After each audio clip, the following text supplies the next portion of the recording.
Cette fois, nous allons aborder la guerre de réinitialisation.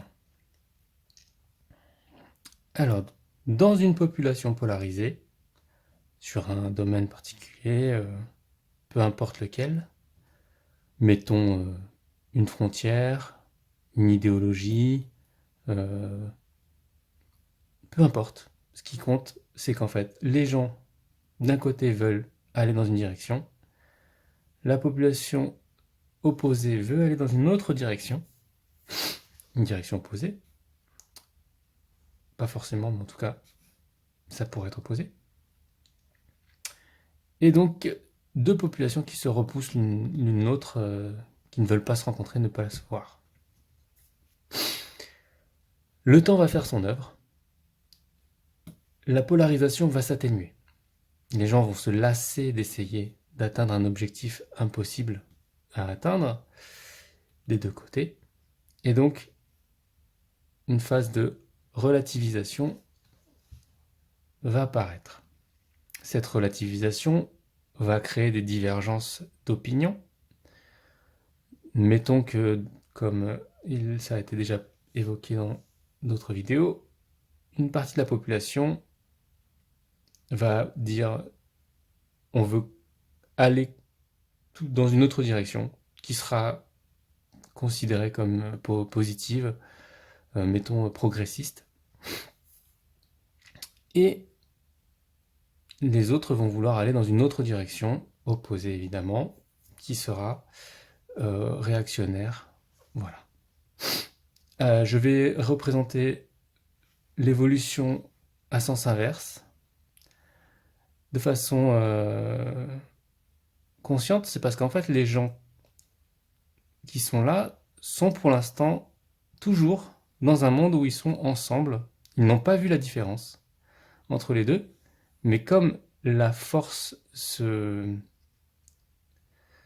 répulsion est en train de diminuer, en fait ils vont commencer à s'opposer au camp adverse et ils vont aller au plus opposé possible.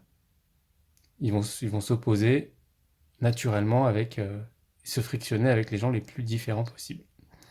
Et c'est là où en fait la ligne de conflit va être la plus intense. Les autres sont moins intenses, mais en tout cas, autour de ces points-là, le conflit va être le plus intense.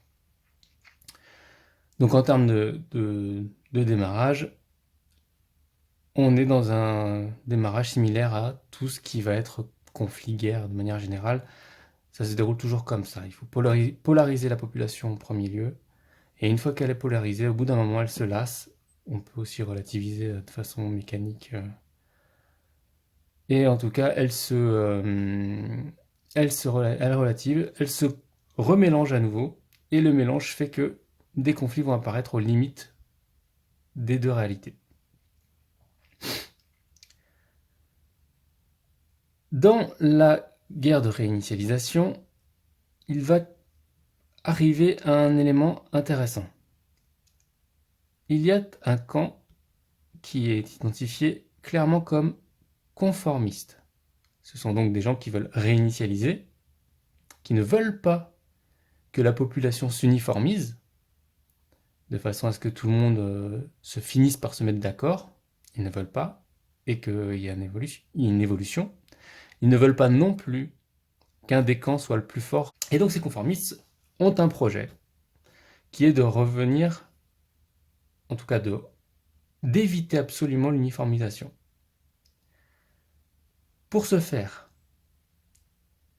ils vont déterminer un camp progressiste, ceux vers qui leur groupe, leur population doit aller, qui seront opposés. Et ils vont déterminer une censure, c'est-à-dire le camp réactionnaire doit être caché. Il ne faut pas qu'on le voie. La propagande va faire croire qu'il y a des avancées, qu'on va avancer dans un certain sens, tellement avancer qu'on va être meilleur que les autres. Et pour cause, les autres ne se défendent pas. Il y a des gens qui vont résister, parce que les gens ne sont pas tous susceptibles de suivre une propagande. Il y a des gens qui vont résister, ils vont faire appel, ils vont dire coucou, au fait, on est là, et oh, ils sont en train de gagner du terrain. mais ils vont être mis en sourdine. Résultat, ils vont lâcher prise, être en colère, s'énerver contre ceux qui ont l'impression de gagner du terrain sur le camp opposé. Mais c'est une mystification. C'est-à-dire que c'est que quelque chose qui est organisé. Il n'y a pas de modification réelle il n'y a pas de modification de la réalité, quoi. Eux ont l'impression d'avoir gagné du terrain, mais en fait la réalité n'a pas bougé. C'est qu'une illusion. Et inversement, c'est-à-dire que ceux qui sont là aussi, et ceux qui sont là aussi d'ailleurs, et ceux qui sont là aussi. C'est une illusion. C'est quelque chose qu'ils ont l'impression, mais ça n'avance pas. La ligne de conflit est imaginaire, enfin, si je peux le dire. Alors, à un moment donné, il y a une révélation qui est faite. C'est-à-dire, la censure est retirée. Regardez, nous avons reculé. Il faut absolument combattre l'ennemi, l'opposé, l'adversaire, et donc se mettre ensemble face à la menace. Donc la menace de ce côté-là, elle est ici. La menace de ce côté-là, elle est ici.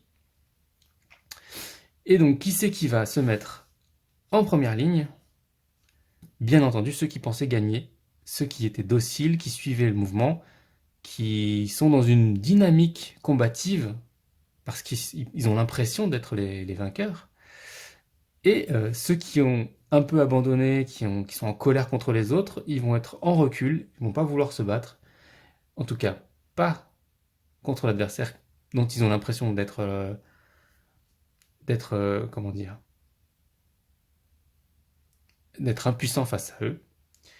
Et donc, ils vont se retrouver, en fait, dans ce millefeuille, c'est-à-dire les conformistes en dernière ligne. Ceux qui étaient en retrait vont devenir ce qu'on appelle, on va dire, les capots, de manière générale, les collabos, les éléments qui vont pousser les autres parce qu'ils sont en colère contre eux, d'avoir laissé faire ça. Ils sont en colère, donc ils vont être... Et surtout, ils ne sont pas d'accord, ils sont réactionnaires aussi. Les autres sont progressistes, donc ils sont en conflit également avec eux parce qu'ils sont persuadés que les progressistes de ce côté-là sont les mêmes que ceux-là. Et donc ils vont se battre contre eux. Eux sont pris donc entre les réactionnaires et les progressistes du camp adverse. Et les derniers, ce sont les réactionnaires de ce côté-là qui vont être à l'opposé donc des réactionnaires du camp opposé et qui vont être donc contre les progressistes de leur propre camp. Et ensuite, vous avez les conformistes qui, eux, veulent absolument veulent organiser la réinitialisation avec eux. Et donc, vous voyez bien que la ligne de conflit, elles sont multipliées et que ceux qui sont dans la situation la plus compliquée sont les progressistes qui, eux, ont pensé avoir gagné, avoir avancé, et en réalité se retrouvent à devoir se battre contre les progressistes du camp adverse. Il n'y a pas de différence, il ne s'est rien passé dans le vrai monde.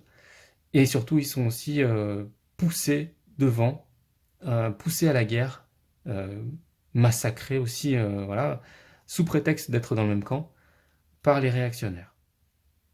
L'objectif étant, bien sûr, que le progressisme disparaisse, en tout cas l'idée même du progressisme et les progressistes disparaissent, pour revenir en fait à l'état qui pensait initial, c'est-à-dire les réactionnaires ils veulent regagner le terrain tel qu'il était avant dans leur imaginaire, et les conformistes, eux, à la fin, se retrouvent